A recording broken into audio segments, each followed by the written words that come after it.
How's it going, everybody? Cody here to give my Backlash 2023 preview and predictions. And with the show that's going to be in Puerto Rico, I think we're going to have an amazing crowd this Saturday. I'm recording this on Tuesday, so if anything gets announced on SmackDown, tough luck. It's not going to be predicted in this video. But what is going to be predicted is Bad Bunny versus Damian Priest in a San Juan street fight. I mean, there's no way that Bad Bunny is losing. I think this match is going to be crazy. You're going to have a lot of involvement with the Judgment Day and the LWO. I feel like Bad Bunny's got a few tricks up his sleeve. I don't think we're going to see the Bunny Destroyer just because I think Damian Priest is too damn big. But man, he is sneaky athletic. Like when I was watching that match with him and Rey Mysterio a few weeks ago on Raw, to see a dude as big as Damian Priest do a flip after taking a Hurricane Rana, it's amazing to see. So Damian Priest is going to sell his ass off and he's going to make Bad Bunny look really, really good. But Bad Bunny's going to win. Next up, Seth freaking Rollins versus Omos. I mean, Seth Rollins is probably going to be world heavyweight champion by the end of the month, so I don't think there's going to be any possibility of Omos winning. That being said, I think Seth can get a good match out of him. Omos isn't as bad as everyone makes him out to be. I mean, is he great? No, but he's not as horrible as people make him out to be. I still like him more than like Great Khali or not more than Big Show, but he's kind of in the middle there. He's better than Khali. He's not better than Big Show, you know. But for a giant, he's decent. This is another match where I think Seth Rollins is going to make him look pretty good, but ultimately pick up the win because Seth should not be losing right now because the dude's going to be the face of Monday Night Raw whenever he wins the belt. Now, this is a match I've had a complete 180 on in the last couple of days. Austin Theory versus Bronson Reed versus Bobby Lashley. Before the draft, I thought for sure Bronson Reed was going to win the U.S. championship. Now, there's a chance Bobby Lashley might win it since him and Theory are both on SmackDown, but my official prediction is that Austin Theory is going to retain. I'd go like 75% Theory retaining, 25% Bobby Lashley winning.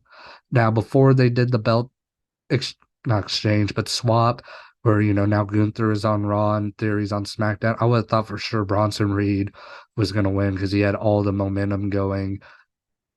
But now, yeah, there's no chance in hell that he wins the U.S. belt because Gunther isn't even wrestling at Backlash, so it's not like he's going to lose the Intercontinental Championship to like someone going to SmackDown and Theory loses it to Reed. Like that's not happening. So either way, one of these two guys right here is going to win the U.S. Championship. Raw Women's Championship, Bianca Belair versus Io Sky. I mean, two women that are now on SmackDown, so this match is kind of not useless, but it doesn't really matter because both these women are going to SmackDown and they're going to do a belt exchange with Rhea Ripley. I talked about this on my Monday Night Raw live stream last night, how it's a cheap way to give them extra reigns. Like now, Bianca and Rhea are going to be three-time women's champions whenever they exchange belts because it's going to start as a whole new reign.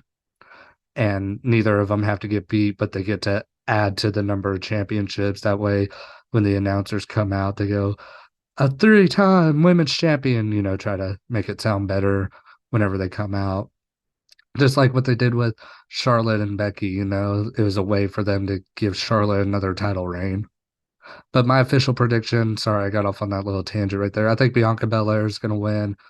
She's been champion for over a year. She hasn't hardly lost at all. So, yeah, Bianca's going to win. I think it's probably the number one candidate to steal the show just because I don't know if these two have ever wrestled before, but they're both great wrestlers. So, yeah, it's definitely got a chance to steal the show if they give them some time. And hopefully we don't have like a lot of outside damage control interference because I feel like that would kill the match. I just want these two to go out there and compete. The other women's championship match on the show, Rhea Ripley, the SmackDown Women's Champion versus Zelina Vega. this is another match that could steal the show. The exchange they had last night on Raw was brief, but it was smooth. So I got a lot of faith that these two are going to work well together. Now, I think this one's not going to get as much time. It'll get a little just because Zelina Vega, while she's not from Puerto Rico, she is Puerto Rican, I believe, and so they're kind of treating this like a hometown thing for her, even though I believe she's from New York. But they're treating this like a hometown thing for her. So she's going to get some offense in and she's going to have some hope spots. But I see this match going about 10 minutes and Rhea Ripley ultimately picking up the win. But it could be something that could help Zelina Vega in the future, have people take her more seriously. So if they're lucky, they can make it like a star-making performance for her, especially now that she's in LWO and they're getting a lot of momentum. I think they've been the top merchandise seller in WWE for the last month, I believe. So LWO is starting to pick up some momentum, especially since they have Rey Mysterio with them. That pretty much guarantees they're always going to be on TV. And eventually, whenever they break up and you're going to have Santos and Rey Mysterio feud, I mean, that's going to really help make Santos. So all those people in LWO, they got bright futures, especially Zelina. Matt Riddle and the undisputed WWE Tag Team Champions, Kevin Owens and Sami Zayn, versus the former champions, the Usos, and Solo Sikoa, the Bloodline. This match, it just kind of feels like, man, they're still feuding, you know? I mean, KO and Sammy beat them at WrestleMania, and then they beat them on SmackDown last week for the belts again. So, I mean, KO and Sammy, they have the upper hand in this rivalry. They've beaten the Usos. The Usos haven't got them yet. And if the Usos win, what happens? They get another title shot just to probably lose again. I feel like that Riddle, Sammy, and Kevin are going to win and one of the Usos is going to take the pin, and that really pisses off Roman Reigns. I could see it where after the match, let's say like Jay gets pinned and Solo is just looking at him in disappointment, and he's disappointed that, you know, he's doing his part to win, but his brothers keep screwing it up, and then he finally hits the Samoan spike and maybe kicks him out of the bloodline. And then maybe, who knows, maybe that leads to Jay or Jimmy or both of them challenging Roman Reigns at Night of Champions to try to end the 1,000 day reign. You know, there's a lot of possibilities that could happen, but I think either way, this match is going to cause more dissension in the bloodline. I don't really see how it's going to benefit Riddle, Sammy, and KO if they win. It's just like, okay, let's try to get them some new challengers. You know, I'd like to see Kevin and Sammy versus the New Day. I'd like to see them against the Street Profits. There's a lot of tag team matches that these two can have that would be incredible, you know. And WWE still hasn't addressed what they're going to do with the tag team champions. I guess it's just going to be together still. I feel like they're not going to split the belts up anytime soon, even though looking at the rosters, there's some depth on the tag team division. It's just most of them are never on TV. So hopefully we'll get some clarification on that. But yeah, the baby faces are going to win. And then the probable main event of the show. If this doesn't main event, then Damian Priest and Bad Bunny will. But Cody Rhodes versus Brock Lesnar. I'm excited for this match, even though the buildup has been disappointing.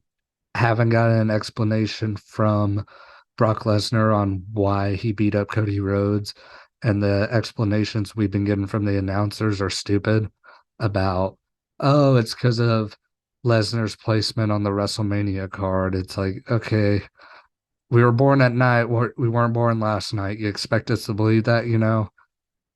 And then, especially like when a few years ago at WrestleMania, Lesnar says if he's not first, he's last, you know? Or if he's not last, he's first. Excuse me.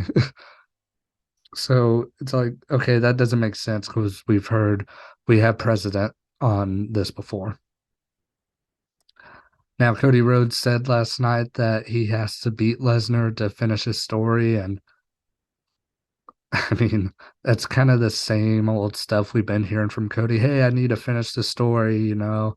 Well, I thought the story was going to be finished at WrestleMania. So what happened? Did we hit the freaking epilogue? What's going on? Because the story was finished at WrestleMania. You lost. So that's the line I'm kind of tired of hearing from Cody Rhodes. But he does need the win, especially after losing at WrestleMania. And I don't think Brock's going to be around for a while. And a loss doesn't hurt Brock Lesnar at all. So I'm picking Cody Rhodes. I think this match has potential to be great, though. But those are my official backlash predictions. I probably won't be doing a live stream event, maybe a live reaction, not sure. But check out the Trainwreck podcast. That should be dropping Thursday. Me and Drew will probably be going over the WWE draft and the NFL draft, and then whatever news stories we come across. But thank y'all for watching, like and subscribe. I appreciate it. Hope everyone has a great day and hope this show turns out great. Have a good night.